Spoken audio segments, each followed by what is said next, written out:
أعوذ بالله من الشيطان الرجيم بسم الله الرحمن الرحيم ألم تر أن الفلك تجري في البحر بنعمة الله ليريكم من آياته إن في ذلك لآيات لكل صبار شكور وإذا غشيهم موج كالظلل دعوا الله مخلصين له الدين فلما نجاهم إلى البر فمنهم مقتصد وما يجحد بآياتنا إلا كل ختار كفور يا أيها الناس اتقوا ربكم واخشوا يوما لا يجزي والد عن ولده ولا مولود هو جاز عن والده شيئا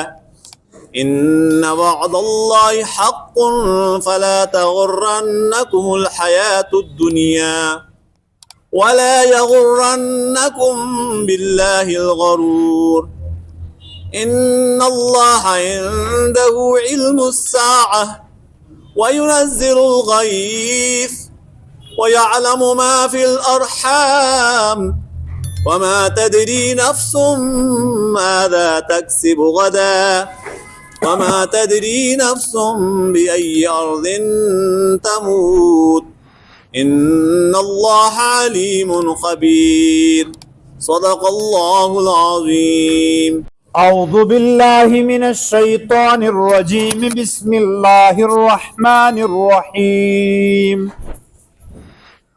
الم تر ان الفلک تجری فی البحر بنعمت اللہ الم ترى کیا آپ نے نہیں دیکھا؟ اس لفظ کی وضاحت ہو گئی تھی. الم ترى کیا آپ نے نہیں دیکھا یعنی آپ نے دیکھا ہے، اور یہی الم ترى کیف والا الم ترى ہے، اسی کی جمع پھر الم تروا آ جائے گی. الم ترى کیا آپ نے نہیں دیکھا ان الفلک بے شک کشتیاں تجری چلتی ہیں فی البحر سمندر میں بنعمت اللہ اللہ کے فضل سے. کیا آپ نے نہیں دیکھا کشتیاں سمندر میں اللہ کے فضل سے چلتی. الفلک یہ عربی زبان میں یہ جو لفظ ہے الفلک ہے، یہ واحد اور جمع دونوں کے لیے ایک ہی طرح اسی صیغے میں استعمال ہوتا ہے. الفلک واحد بھی ہے اور جمع بھی ہے. لفظ کا معنی لفظ کی رعایت بھی ہو سکتی ہے اور معنی کی رعایت بھی. الم تر ان الفلک کیا دیکھتے نہیں ہو یعنی آپ کو نظر آ رہی ہیں، دیکھتے نہیں ہو بڑے بڑے جہاز سمندر میں چلتے ہیں بنعمت اللہ اللہ کے فضل سے. اور اسی سے دیکھتے نہیں ہو بڑے بڑے جہاز فضاؤں میں اڑتے ہیں بنعمت اللہ اللہ کے فضل سے. یہاں ایک اور استدلال بھی ہے. بنعمت اللہ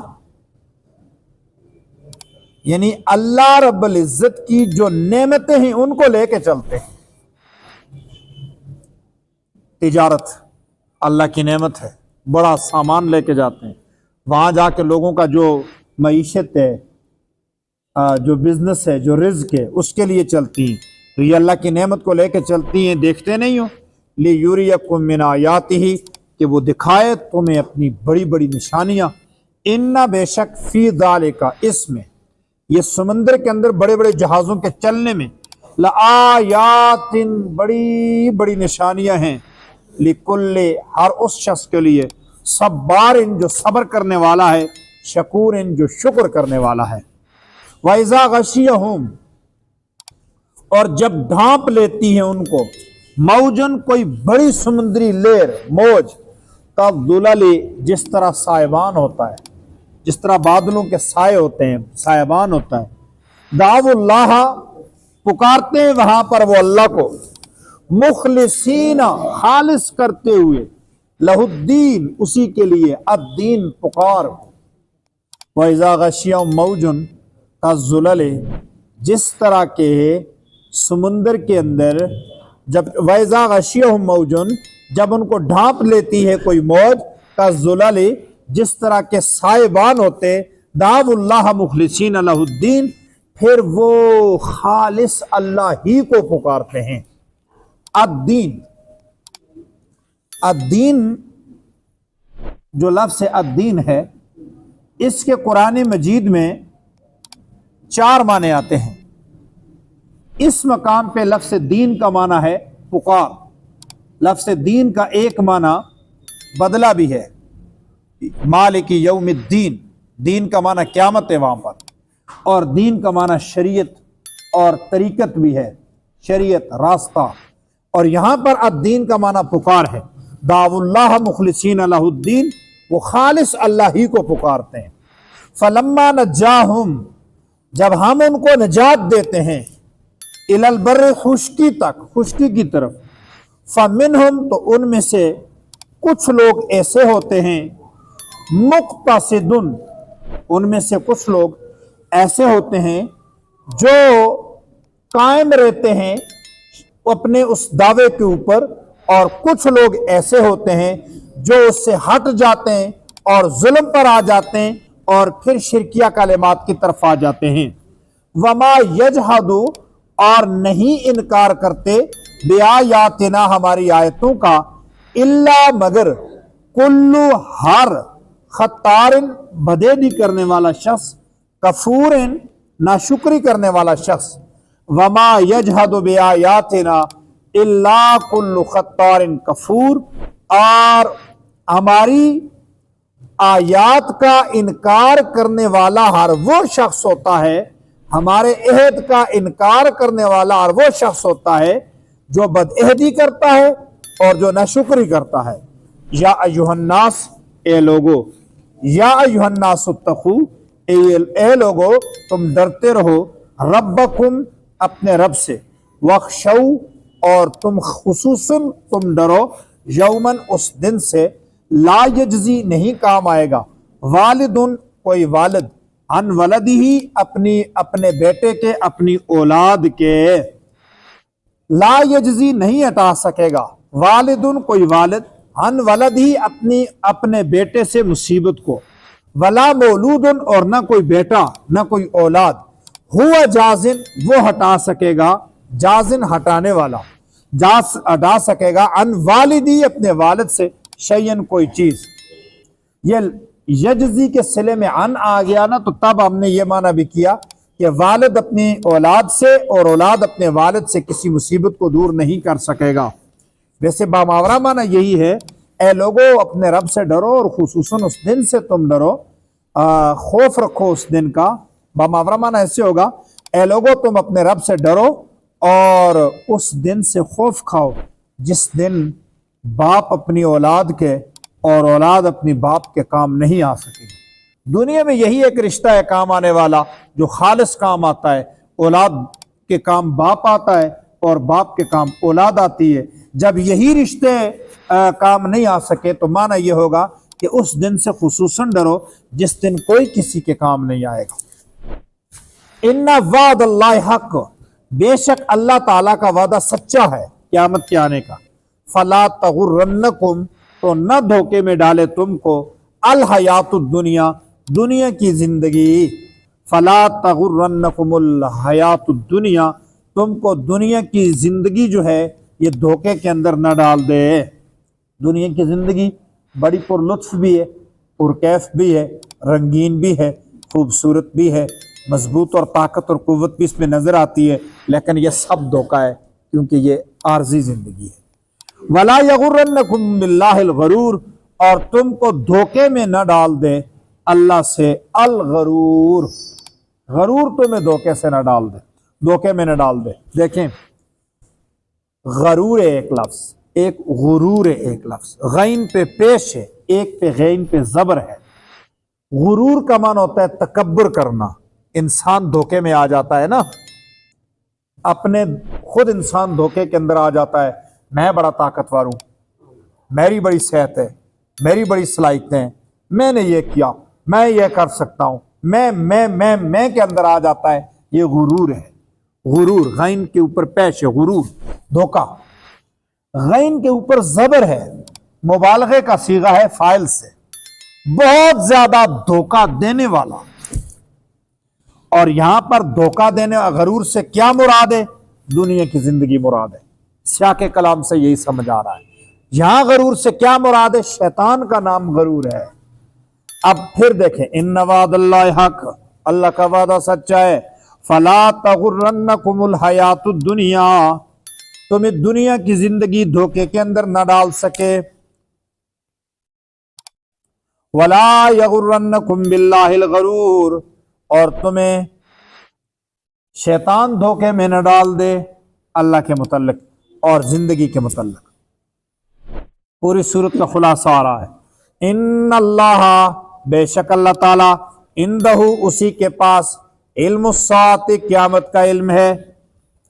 ترجمے پہ غور کرنا ہے صرف، ان اللہ عندہ علم الساعۃ، بے شک اللہ تعالیٰ کے پاس قیامت کا علم ہے، وَيُنَزِّلُ الْغَيْثَ، وہی بارش برساتا ہے، وَيَعْلَمُ مَا فِي الْأَرْحَامِ، وہی جانتا ہے ماں کے پیٹ میں کیا ہے، وَمَا تَدْرِي نَفْسٌ مَاذَا تَكْسِبُ غَدًا، اور کوئی نفس نہیں جانتا، کوئی شخص نہیں جانتا وہ کل کیا کرے گا، وَمَا تَدْرِي نَفْسٌ بِأَيِّ أَرْضٍ تَمُوتُ، اور کوئی نہیں جانتا، وَمَا تَدْرِي، اور وہ کوئی نہیں جانتا، نفسن، کوئی نفس، کوئی شخص، بِأَيِّ أَرْضٍ، کہ کس زمین میں، تموت، وہ مرے گا۔ پھر اوپر آتے ہیں، ان اللہ عندہ علم الساعہ، بے شک اللہ کے پاس قیامت کا علم ہے، وَيُنَزِّلُ الْغَيْثَ، وہی بارش برساتا ہے، وَيَعْلَمُ مَا فِي الْأَرْحَامِ، وہ جانتا ہے ماں کے پیٹ میں کیا ہے، وَمَا تَدْرِي نَفْسٌ مَاذَا تَكْسِبُ غَدًا، کوئی نہیں جانتا کل وہ کیا کرے گا، وَمَا تَدْرِي نَفْسٌ بِأَيِّ أَرْضٍ تَمُوتُ، کوئی نہیں جانتا ہے کہ وہ کہاں مرے گا۔ ان اللہ علیم خبیر، بے شک اللہ تعالیٰ ہی علیم بھی ہے، خبیر بھی ہے۔ علیم، اللہ جانتا ہے وہ کب کیا کرے گا، کیا چیز کہاں ہے، کون کہاں ہے، کس جگہ پر ہے، سب اللہ ہی جانتا ہے۔ ایک بات، خبیر، حالات سے خبردار ہے، کس بندے کے ساتھ کس جگہ پر کیا ہو رہا ہے، کیا گزر رہا ہے، سب اللہ ہی جانتا ہے۔ ان اللہ عندہ علم الساعہ، اسے مفاتیح الغیب بھی کہتے ہیں، اور یہ 5 چیزیں ہیں، ان کا علم اللہ کے پاس ہے۔ یہ بڑی مارکۃ الآراء آیات مبارکہ ہیں، ان پہ کلامی بحث بھی ہے، ان پہ صوفیانہ بحث بھی ہے، فلسفیانہ بحث بھی ہے، یہ سائنسی آیات بھی ہیں، اور یہ آیات الاحکام بھی ہیں۔ اور ان آیات مبارکہ میں اللہ قرآن مجید کی طرف سے ایک چیلنج بھی موجود ہے، اس کی بہت اچھی بحث ہے، فلسفیانہ بھی، بڑے کلام ہے اس کے اندر، اور علم العقائد میں بھی اس پر بڑی بحث ہے۔ ہم مختصراً اس پہ گزریں گے، ہمارا مقصد ہے آپ کو اس کا ذرا ترجمہ آ جائے بس۔ ان اللہ عندہ علم الساعہ، اللہ ہی جانتا ہے قیامت کب آئے گی، قیامت کا علم اللہ کے پاس، بس ایک بات۔ کچھ لوگ 2020 میں قیامت برپا کر رہے تھے، دجال کب اور کون اور کہاں، اور برمودا تو کون اور پتہ نہیں کیا کیا۔ شکر ہے 2020 گزر گیا، اب 30 میں برپا کریں گے۔ ان اللہ عندہ علم الساعہ، قیامت کا علم اللہ کے پاس، مہربانی کرو، اللہ ہی جانتا ہے وہ کب آئے گی۔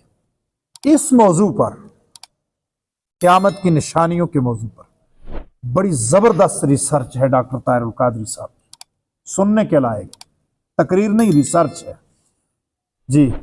کچھ لوگ ادھر غزوہ ہند برپا کر رہے تھے اور اس کے بعد فوراً قیامت آ رہی تھی جی۔ ان اللہ عندہ علم الساعہ، قیامت کی نشانیاں ہیں۔ اللہ اکبر، اللہ کے نبی صلی اللہ علیہ وسلم نے فرمایا میں اور قیامت اس طرح جڑ کے ساتھ ہیں، قیامت بہت قریب ہے، ہم قیامت میں داخل ہو چکے ہیں، اور وہ ایک من چلے دانشور نے کہہ دیا کہ قیامت گزر چکی اور ہم جس میں بس رہے ہیں یہ جہنم ہے۔ چلو، ان اللہ عندہ علم الساعہ وَيُنَزِّلُ الْغَيْثَ، اللہ ہی بارش برساتا ہے۔ یہاں 2 سوال اٹھیں گے، مصنوعی بارشیں بھی تو لوگ برسا رہے ہیں، وہ مصنوعی ہے نا، اور دوسری بات، بارش کب ہوگی اللہ ہی جانتا ہے۔ بھائی یہ لوگ تو حالات سے پورے مہینے کی خبر دے رہے ہیں کہ کب بارشیں ہوں گی۔ ایک ہے ما فوق الاسباب اور ایک ہے ما تحت الاسباب۔ ما فوق الاسباب کا مطلب ہے کہ بغیر اسباب کے بتاؤ نا، مشینوں کے ذریعے سے بتاتے ہو تو اوپر اللہ رب العزت کا سسٹم کام کر رہا ہے، اس کی حکومت کام کر رہی ہے، اس کی حکومت کے ایجنٹ کام کر رہے ہیں، ان کو دیکھ کر بتاتے ہو کہ یہ ہوائیں یہاں چل رہی ہیں، بارش کے اندر بادل میں اتنا وزن ہے، اتنی کثافت ہے، اب یہ فلاں جگہ پہ جائے گا، فلاں پہاڑوں سے ٹکرائے گا، تو وہ تو گویا دیکھ کے بتا رہے ہیں۔ خوب ابر آ جائے تو میں بھی کہوں گا کہ بارش ابھی ہونے والی ہے، تو یہ تو دیکھ کر بتانی، وہ بات نہ ہوئی۔ اچھا، وَيَعْلَمُ مَا فِي الْأَرْحَامِ، یہ بات بڑی آج کل ہے، اور جی ماں کے پیٹ میں کیا اللہ ہی جانتا ہے، ہمارا الٹرا ساؤنڈ جو بتا رہا ہے۔ یہ باتیں تو بات کی ہوں گی کہ الٹرا ساؤنڈ کتنا یقینی بتا رہا ہے، الٹرا ساؤنڈ کی کتنی خبریں جھوٹی ہیں، یہ باتیں تو بعد کی ہیں، لیکن سچائی پہ تسلیم کرتے ہیں کہ واقعی الٹرا ساؤنڈ بتا رہا ہے۔ ہمارا سوال ہے کہ ما فی الارحام، 1 سیکنڈ سے لے کر 9 مہینے تک ما فی الارحام ہے نا، تم 10 دن کے حمل کو بتاؤ لڑکا ہے یا لڑکی؟ ہمارا سوال یہ ہے 10 دن کے، ہم 1 سیکنڈ کی بات نہیں کرتے، 10 دن کے حمل کا الٹرا ساؤنڈ کراؤ تو ہو ہی نہیں رہا ہے، 10 دن کا تو پہلے ہو نہیں رہا ہے، 1 مہینے کا نہیں بتا سکتے ہو تم، 5 مہینے کے بعد جا کے بتاتے ہو، اس سے پہلے بھی تو یعلم ما فی الارحام ہے۔ اوہو، یعلم ما فی الارحام پہ یہ بات تم نے کب سے سمجھ رکھی کہ یعلم ما فی الارحام میں اللہ ہی جانتا ہے لڑکا ہے یا لڑکی ہے؟ یہ معنی تو تم نے ایک جز لے لیا، یعلم ما فی الارحام، اللہ جانتا ہے مرد ہے یا عورت ہے، صحت مند ہے یا بیمار ہے، سعادت مند ہے یا بدبخت ہے، رزق کشادہ ہے یا تنگ ہے، مصیبتیں زندگی میں زیادہ ہیں یا کم ہیں، خوشیاں زیادہ ہیں یا نہیں ہیں، زندگی کتنی ہے، لاؤ پھر کرو الٹرا ساؤنڈ، زندگی کتنی ہے۔ یعلم ما فی الارحام ہے نا، تو لفظ ما کا معنی مذکر اور مونس تو ہم نے نکال لیا ہے، یعلم ما فی الارحام، وہ جانتا ہے۔ آلے نکال کر بتاؤ نا، ساؤنڈ مشین ہٹا کر بتاؤ، اس سے اس کے اوپر فرق نہیں پڑتا ہے۔ وما تدری نفس ماذا تکسب غدا، کوئی نہیں جانتا ہے کل وہ کیا کرے گا، کوئی نہیں جانتا۔ اللہ اکبر۔ عرب کے سب سے بڑے بہادر نے کہا میں نے اپنے رب کو پہچان لیا کیونکہ میرے ارادے ٹوٹتے ہیں۔ اسد اللہ الغالب، سیدنا علی المرتضیٰ فرماتے ہیں میں نے اس وجہ سے اپنے رب کو پہچانا ہے کہ وہ ذات موجود ہے، میرے ارادے ٹوٹتے ہیں، میں ارادے کرتا ہوں، ارادے ٹوٹ جاتے ہیں، تو ارادوں کو توڑنے والا کوئی ہے۔ اللہ اکبر۔ وما تدری نفس ماذا تکسب غدا، بڑا اچھا مناظرہ ہوا ہے مفتی شمائل اور جاوید اختر کا، جو لوگ انگریزی سمجھتے ہیں وہ لازمی سنیں۔ شکر ہے مولویوں کو فلسفہ اور انگریزی آ گیا، آپ مولوی سمجھ گئے۔ مولویوں کو منطق اور انگریزی مکس کر کے چلیں گے تو یہ دنیا ان کے ساتھ مقابلہ نہیں کر سکے۔ مار ان بیچاروں نے تب کھائی کہ ان کو صرف منطق آتی ہے، عربی میں آتی ہے، یار من ترکی و من ترکی نبی دانت۔ مسئلہ یہ ہے، بڑا اچھا ڈائلاگ ہے اس کا، سن لیں۔ وما تدری نفس ماذا تکسب غدا، کوئی نہیں جانتا ہے کل کیا ہوگا۔ وما تدری نفس بأی ارض تموت، اور یہ بھی کوئی نہیں جانتا ہے کہ وہ کس زمین میں فوت ہوگا۔ میں نے کہا نا آیت پہ صوفیانہ تفسیر بھی بڑی مزے کی۔ اللہ اکبر۔ وہ نہیں، کوئی نہیں جانتا ہے کہ وہ کس زمین میں فوت ہوگا۔ جہاں کا خمیر ہوتا ہے انسان وہیں فوت ہوتا ہے۔ یہ کیا مطلب اس بات کا؟ جہاں کا خمیر ہوتا ہے انسان وہیں فوت ہوتا ہے، وہی دفن ہوتا ہے۔ اللہ اکبر۔ بعض صوفیاء نے یہ بات لکھی ہے کہ انسان کے والدین جس زمین کا پھل کھاتے ہیں اور ان سے جو مادہ تناسل پیدا ہوتا ہے، اس مادہ تناسل کے قطرے سے جس بوند سے انسان تیار ہوتا ہے، انسان تیار ہو کے جب فوت ہو کے دفن ہوتا ہے تو وہ وہی زمین ہوتی ہے جس زمین سے وہ دانا گیا تھا، وہ خوراک گئی تھی، جس سے مادہ تناسل بنا تھا اور جس سے وہ انسان تیار ہوا تھا۔ منہا خلقناکم وفیہا نعیدکم ومنہا نخرجکم تارۃ اخری۔ اللہ اکبر۔ ان اللہ علی کل شیء قدیر۔ ان اللہ علیم خبیر، بے شک اللہ تعالی علیم اور خبیر ہے۔ سورہ لقمان مکمل ہوئی، یہ 4 رکوع پر اور 34 آیات پر مشتمل آیت تھی، اور آیت کے اندر حضرت لقمان علیہ السلام کی اپنے بیٹے کو